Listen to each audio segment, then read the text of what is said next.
Cuplikan film tadi adalah dari The Reason 2016 dan banyak beberapa film yang menggambarkan peristiwa yang spektakuler ketika Tuhan Yesus diangkat naik ke surga. Tapi memang digambarkan tidak ada yang benar-benar sepertinya kayaknya tepat gitu ya.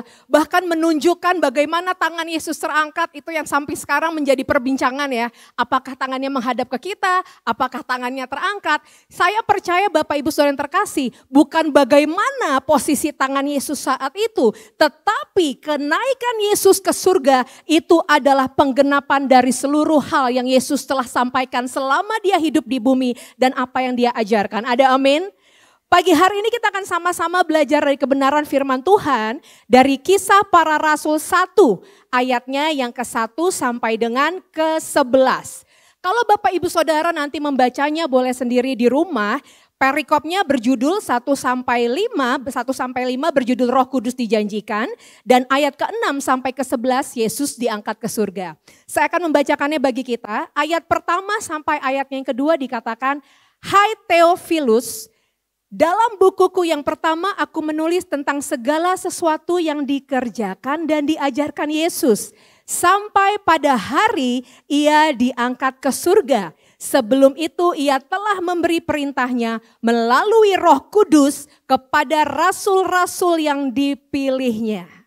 Bapak Ibu Saudara yang terkasih, kitab ini ditulis di awal ini adalah Markus menulisnya untuk Theophilus. Siapakah Theophilus itu? Theophilus itu dikatakan adalah tanda kutip salah satu pendana dari Roma yang waktu itu membiayai penulisan kitab. Tetapi arti kata Theophilus adalah sahabat Allah. Jadi dengan kata lain ini juga disampaikan kepada sahabat-sahabat Allah bagaimana saat itu diingatkan apa yang sudah dijanjikan oleh Yesus kepada para muridnya, Bapak Ibu Saudara yang terkasih. Pagi ini kita akan membahas tentang kenaikan Yesus ke surga adalah penggenapannya. Kalau kita sama-sama membaca Bapak Ibu Saudara yang terkasih, penggenapan dalam bahasa Indonesia berarti penuh, lengkap, terpenuhi. Bahkan ini juga bisa berarti tindakan atau proses yang membuat sesuatu menjadi lengkap atau sempurna. Boleh katakan bersama saya sempurna? Yesus naik ke surga, karyanya sempurna Bapak Ibu. Pada waktu itu, zaman kala itu ya, kalau saya pakai bahasa sekarang Jesus haters gitu ya. Para pembencinya berpikir, oh udah Yesus kisahnya selesai sampai waktu dia mati. Tapi ternyata tidak, dibuktikan bahwa Yesus apa? Bangkit kembali. Dan bukan sampai hanya situ saja, dibuktikan karyanya sempurna dengan dia naik ke surga kembali kepada Bapa. Dengan kata lain peristiwa yang spektakuler itu yang kita rayakan hari ini adalah penggenapan. Adalah sesuatu yang dituntaskan, yang diselesaikan oleh Bapa sendiri. Kenaikan Tuhan Yesus ke surga merupakan penggenapan akan semua hal yang sudah dikatakannya, bahkan diajarkannya mengenai karya kasih-Nya. Dan pagi hari ini kita akan sama-sama diberkati dengan 3 penggenapan yang akan kita sama-sama pelajari dari Kisah Para Rasul 1 ayatnya ke-1 sampai dengan ke-11. Yang pertama Bapak Ibu kita akan sama-sama membaca ayat 3a. Dikatakan di firman Tuhan kepada mereka, ia, Yesus, menunjukkan dirinya setelah penderitaannya selesai. Dan dengan banyak bukti, ia apa dikatakan? Menunjukkan bahwa ia hidup. Yesus selesai menyelesaikan semuanya setelah dia bangkit. Dikatakan apa? Dia menunjukkan dirinya kepada murid-muridnya untuk membuktikan bahwa janjinya ya dan amin. Bahwa ketika Yesus berkata nanti aku akan bangkit kembali di hari yang ketiga. Yesus membuktikan Bapak Ibu. Dia bahkan menunjukkan dengan segala cara kepada muridnya tanda kutip supaya murid-muridnya apa dikatakan? Percaya kepadanya. Lalu yang berikutnya di ayat yang ke-4b. Firman Tuhan katakan, dan menyuruh mereka tinggal di situ menantikan apa? Janji Bapa yang sebagaimana dikatakannya telah kamu dengar dari aku. Tolong digarisbawahi kata apa? Janji Bapa. Dan digarisbawahi kata yang telah kamu dengar dari aku. Yesus sudah menyatakan janjinya langsung kepada murid-muridnya. Ini bukan hoax, ini bukan isapan jempol, tapi Yesus sendiri yang menyampaikan janji kepada Bapa. Dan Yesus sendiri yang membuktikannya. Sehingga Bapak Ibu yang terkasih, Tuhan Yesus naik ke surga adalah penggenapan bahwa setiap perkataannya itu terbukti dan janjinya tergenapi, tidak pernah gagal. Yang pertama, kenaikan Yesus ke surga adalah untuk apa? Menggenapi setiap janjinya. Yesus mau membuktikan bahwa apa yang Allah sudah lakukan selama dia berjalan di bumi, semua janji yang dikatakan itu adalah benar dan terjadi. Ada amin Bapak Ibu. Walaupun kok tadi kita melihat ya, bagaimana murid-murid ekspresinya kaget gitu ya. Bahkan takjub, bahkan mungkin bingung. Kenapa bingung? Yesus, kita lagi senang-senangnya Yesus bangkit. Tapi kenapa Yesus meninggalkan kami? Betul? Terkadang kita tidak mengerti apa yang Allah sedang kerjakan. Padahal di balik itu ada rangkaian yang indah yang Allah mau nyatakan dalam hidup kita bahwa janjinya adalah ya dan amin. Allah bukan seperti manusia Bapak Ibu yang suka memberikan pengharapan palsu. Tapi Allah kita ketika dia berfirman, ketika dia berjanji, dia akan genapi dan dia akan melakukannya. Yang kedua, di ayat yang kelima sampai ayat ke-8, nanti saya akan bacakan semuanya. Sebab dikatakan apa? Yohanes membaptis dengan air. Tetapi tidak lama lagi kamu akan dibaptis dengan siapa? Dengan Roh Kudus. Bapak Ibu nanti ada baptisan air setelah ibadah. Puji Tuhan kita berikan tepuk tangan bagi 3 anak Tuhan yang akan menyerahkan dirinya untuk memproklamasikan imannya bahwa mereka percaya kepada Yesus Kristus. Dikatakan apa? Yohanes membaptis dengan air. Tetapi nanti dikatakan apa? Engkau akan dibaptis oleh Roh Kudus. Bapak Ibu arti kata baptis bahasa aslinya dari bahasa Yunani adalah baptizo ya. Yang artinya apa? Dicelupkan lalu apa?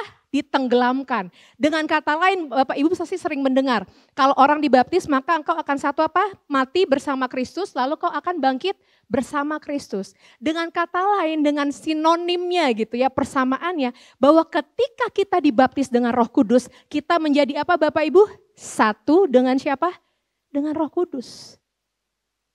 Bapak Ibu saya mau bilang, Roh Kudus ini pribadi Bapak Ibu. Ada amin? Adalah pribadi Tuhan sendiri. Seringkali dijadikan apa? Mohon maaf pemain pendukung.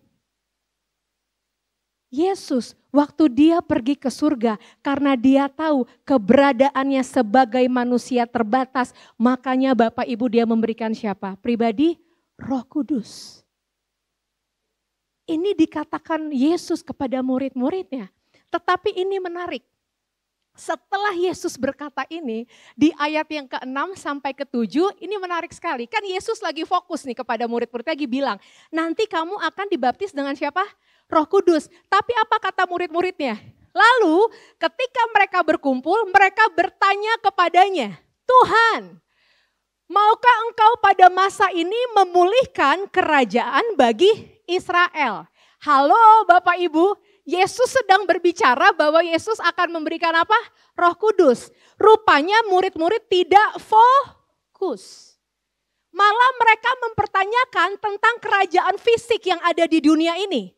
Karena mereka berpikir kalau memang Yesus benar-benar adalah Mesias yang dijanjikan, yang akan menyelamatkan kerajaan Israel, seharusnya sebelum Yesus naik ke surga, Yesus pulihkan dulu. Jadi para muridnya ini fokus melihat sesuatu yang sifatnya apa Bapak Ibu? Fisik. Tapi Yesus di sini mau bilang sama mereka, jangan fokus sama yang fisik. Aku nih sedang memberitakan apa? Tentang kerajaan surga yang tidak tergoncangkan, kuasa yang besar. Bukankah ini yang menjadi gambaran kita hari-hari ini? Seringkali kita fokus dengan hal-hal yang fisik, yang kita lihat gak mungkin Tuhan. Saya gak mungkin menyampaikan kebenaran firman Tuhan bagi keluarga saya. Saya gak mungkin ngomong ke papa saya, dia orangnya keras hati. Oh, dia gerejanya itu yang doktrinnya sangat kuat. Saya mau bilang Bapak Ibu, janji yang Yesus berikan dari dulu bahkan hari ini sampai selamanya ya dan amin. Kalau kita percaya Roh Kudus diberikan kepada kita, memampukan kita memiliki kuasa untuk bersaksi pasti bisa. Tapi ketika kita tidak percaya dan mulai fokus dengan hal-hal yang sifatnya lahiriah, disitulah kita gagal. Tapi saya mau bilang Bapak Ibu, Yesus Kristus dengan kasih karunia-Nya yang luar biasa, dia marah kepada murid-muridnya. Dia berkata apa? Jawabannya kepada mereka, kamu tidak perlu mengetahui masa dan waktu yang disiapkan Bapa sendiri menurut kuasanya. Yesus mau bilang gini, jangan kamu khawatir tentang hal-hal itu. Karena semua itu sudah diatur siapa? Oleh Bapa. Dia yang berkuasa. Sama halnya dengan kita hari ini Bapak Ibu. Pagi ini dengan peristiwa kenaikan Yesus ke surga di mana kita peringati. Bapa sedang berbicara sama kita. Gak usah khawatir lagi dengan kelemahanmu. Tidak usah khawatir dengan keterbatasanmu. Bukankah aku Allah yang besar yang ada dalam hidupmu. Yang sanggup mengubah keadaanmu dan menjadikan kau saksi bagi kebesaranku. Ada amin Bapak Ibu. Ayat 8. Tetapi kamu akan menerima kuasa bila mana Roh Kudus turun ke atas kamu dan kamu akan apa? Baca dengan saya 1, 2, 3. Menjadi saksi-saksiku di Yerusalem, di seluruh Yudea dan Samaria dan sampai ke ujung bumi. Ini berbicara tentang apa? Ini berbicara tentang Yesus menggenapi apanya Bapak Ibu? Kuasanya. Waktu Yesus ada di dunia ini Bapak Ibu Saudara yang terkasih. Saat itu murid-murid masih ikut kemanapun Yesus pergi, betul? Mereka menyaksikan mujizat yang Yesus lakukan. Tapi dengan ini Yesus sedang berkata, Yesus sedang mempersiapkan para murid bahkan apa? Untuk menyatakan kuasa kebesarannya. Karena kuasa yang sama yang ada dalam Yesus menjadi kuasa yang sama yang ada di dalam siapa Bapak Ibu? Para murid. Wah Bapak Ibu Saudara yang terkasih. Seringkali gitu ya, kita nggak sampai kepikiran kalau kuasa yang ada dalam Yesus itu, kuasa itu sudah diberikan bagi setiap kita orang percaya. Tapi permasalahannya kita tidak menggunakannya. Kembali apa? Karena kita fokus dengan kelemahan. Karena kita fokus apa? Dengan tantangan. Kita fokus apa? Dengan situasi. Tapi pagi hari ini Yesus mau mengingatkan kuasanya bagi kita semua. Ada amin Bapak Ibu? Di Yohanes 14 ayat 12, sebelum waktu itu Yesus sedang berkumpul dengan murid-muridnya, Yesus berkata begini, tentang supaya murid-muridnya itu percaya kepadanya dan di sini Yesus juga tentang berbicara tentang Roh Kudus yang akan diberikan. Sesungguhnya aku berkata kepadamu, siapa yang percaya kepadaku, mari membacanya bersama saya 1, 2, 3.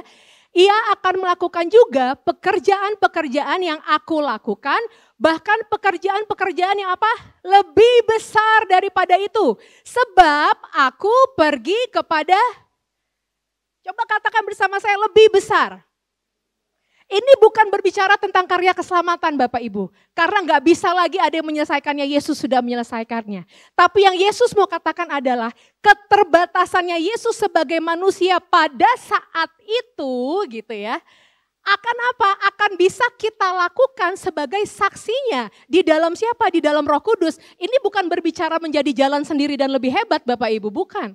Ini berbicara bahwa Yesus berkata gini, nantinya kalau Roh Kudus sudah diberikan, kamu akan sanggup melakukan perkara-perkara yang besar. Saya mau tanya Bapak Ibu, saya mau tanya nih, ini cuma sekedar pertanyaan aja. Apakah zaman dulu sudah ada medsos? Sehingga ketika dulu Yesus melayani, Yesus duduk di atas mana? bukit, dikatakan Yesus di bait Allah. Ada keterbatasan secara tempat dan situasi karena pada saat itu Yesus belum omnipresence, belum maha hadir. Setuju Bapak Ibu? Keterbatasannya sebagai manusia. Tapi saya mau bilang, kita anak-anak Tuhan saat ini, ketika kita mau bersaksi, kita tidak perlu di atas bukit. Yang bisa kita lakukan apa? Pakai medsos, pakai status WhatsApp, betul? Pakai IG. Itu hal-hal yang besar yang Yesus siapkan bagi kita untuk kita bersaksi Bapak Ibu. Untuk menyatakan kasih dan kebesarannya. Tapi masalahnya kita tidak lakukan karena kita gak kepikiran. Padahal Bapak Ibu Saudara yang terkasih, saya yakin dan percaya Tuhan kita tuh Tuhan yang maha besar. Dia tahu akan apa yang terjadi di masa depan sehingga dia berkata seperti ini. Dia mau berkata, sekalipun kehadiranku tidak ada di bumi, tetapi para muridku, para rasul, para orang yang percaya, mereka juga bisa melakukan pekerjaan-pekerjaan yang aku lakukan. Ada amin. Bahkan tanda kutip dengan keterbatasan Yesus saat itu. Sekarang kalau mau dipikir-pikir, seluruh anak Tuhan di dunia ini ya Bapak Ibu, ada Roh Kristus di dalamnya yang bisa menginjil. Saya mau bilang sebenarnya dalam segenap dunia ini bisa dimenangkan. Dan ini menarik, di Yohanes 16 ayat 7, tetapi benar yang kukatakan ini kepadamu, lebih berguna bagi kamu, kata Yesus, jika aku pergi. Sebab jikalau aku tidak pergi, maka apa dikatakan? Penolong itu tidak akan datang kepada kita Bapak Ibu. Sebab jikalau Yesus pergi, dikatakan apa? Yesus yang akan mengutus Roh Kudus kepada siapa? Kepada kita. Yesus tidak meninggalkan kita sebagai yatim piatu. Yesus gak meninggalkan kita sendiri Bapak Ibu. Tapi dia memberikan kuasanya melalui siapa? Melalui Roh Kudus. Untuk kita hidup berkemenangan. Tuhan Yesus memberikan kuasanya melalui Roh Kudus. Agar para murid dan kita semua di sini menyatakan apa? Kuasanya dan menjadikan kita sebagai saksi kebesarannya. Ada amin? Berikan tepuk tangan bagi Tuhan kita yang luar biasa. Kalau yang pertama tadi kenaikan Yesus ke surga adalah penggenapan akan janjinya, lalu penggenapan akan kuasanya, maka yang ketiga kita akan sama-sama membacanya dari ayat yang ketiga B. Setelah selama 40 hari, sebab selama 40 hari ia dikatakan apa? Berulang-ulang menampakkan diri dan berbicara kepada mereka tentang apa? Kerajaan Allah. Tolong digarisbawahi kata berulang-ulang. Yesus menampakkan dirinya, Yesus mau membuktikan kepada muridnya, aku hadir, aku nyata, aku hidup. Lalu di ayat keempat dikatakan, pada suatu hari ketika ia makan bersama-sama mereka. Maksudnya apa Bapak Ibu? Kita baca lagi dulu ayat selanjutnya. Lalu ayat 9, 10 sampai ke 11. Sesudah ia mengatakan demikian, maka dikatakan apa di situ Bapak Ibu Saudara? Sesudah ia mengatakan demikian, terangkatlah ia disaksikan oleh mereka dan awan menutupnya dari pandangan mereka. Ketika mereka sedang menatap ke langit waktu ia naik itu, tiba-tiba berdirilah dua orang yang berpakaian putih di dekat mereka. Dan berkata kepada mereka, hai orang-orang Galilea, mengapakah kamu berdiri melihat ke langit? Yesus ini yang terangkat ke surga, yang diangkat ke surga meninggalkan kamu, akan datang kembali dengan cara yang sama seperti kamu melihat dia naik ke surga. Apa yang dimaksud setiap kata yang di garis bawah ini Bapak Ibu? Maksudnya adalah Yesus selalu apa? Menyertai.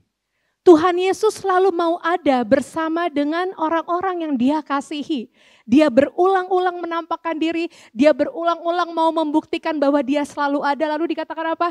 Dia berbicara, ada hubungan yang dibangun oleh Yesus. Lalu dikatakan apa? Bersama-sama mereka. Dan ketika, tadi filmnya gak ada kelanjutannya ya, dikatakan apa? Ketika Yesus naik ke surga, lalu ada dua orang berdiri mengenakan pakaian warna putih. Dan berkata, hai orang-orang Galilea, mengapa kamu bingung nih? Nanti kamu akan melihat bahwa Yesus yang terangkat akan dengan cara yang sama kembali. Maksudnya apa Bapak Ibu? Yesus tahu ketika murid-murid bingung, Yesus naik ke surga. Yesus kirim malaikat untuk meneguhkan para murid-muridnya. Untuk memberitahu kepada murid-muridnya bahwa Yesus adalah Immanuel, Allah yang selalu menyertai. Yesus mau bilang, kamu gak sendiri kok. Yesus mau bilang, apapun yang kamu lakukan, aku selalu ada bersama dengan engkau. Kalau kata orang, you never walk alone gitu ya. Kamu gak pernah jalan sendiri. Itu yang Yesus mau buktikan. Bahwa kenaikannya ke surga adalah untuk apa? Penggenapan akan penyertaannya. Dia tidak pernah meninggalkan. Dia tidak pernah membiarkan sendiri kita. Apalagi Bapak Ibu, setiap hal apapun yang terjadi dalam hidup kita, tidak pernah Yesus miss sekalipun. Penyertaannya sempurna. Tuhan Yesus selalu menyertai dan mau membuktikan kehadirannya dalam hidup para murid. Bukankah di amanat agung, di Matius 28 ayat 18 sampai 20, terakhir Yesus berkata apa? Aku menyertai kamu senantiasa. Kata senantiasa artinya tidak pernah berhenti. Kata senantiasa artinya selalu terjadi. Jadi Yesus meninggalkan kita tanda kutip, bukan untuk kita sendiri, bukan untuk kita ditinggalkan. Tapi justru dia naik ke surga untuk menggenapi janjinya, kuasanya, dan penyertaannya dalam hidup kita. Ada amin Bapak Ibu? Seharusnya tidak ada yang membatasi orang percaya untuk bersaksi. Seharusnya tidak ada yang membatasi kita untuk takut berkata tentang keselamatan. Karena kita punya roh yang besar itu, Roh Kudus yang diberikan bagi kita. Dalam 2 minggu ke depan, minggu ini sampai minggu depan kita akan membahas tentang pribadi Roh Kudus. Bapak Ibu percaya bahwa Yesus sanggup memakai setiap kita, ada amin? Sekalipun kita punya keterbatasan, sekalipun kita punya kelemahan, sekalipun masa lalu kita mungkin sangat buruk, tapi saya mau bilang Yesus mengasihi kita dan Dia berikan rohnya untuk membuat kita berkemenangan dan menjadi bukti kebesarannya. Mari kita tundukkan kepala, kita siapkan hati kita.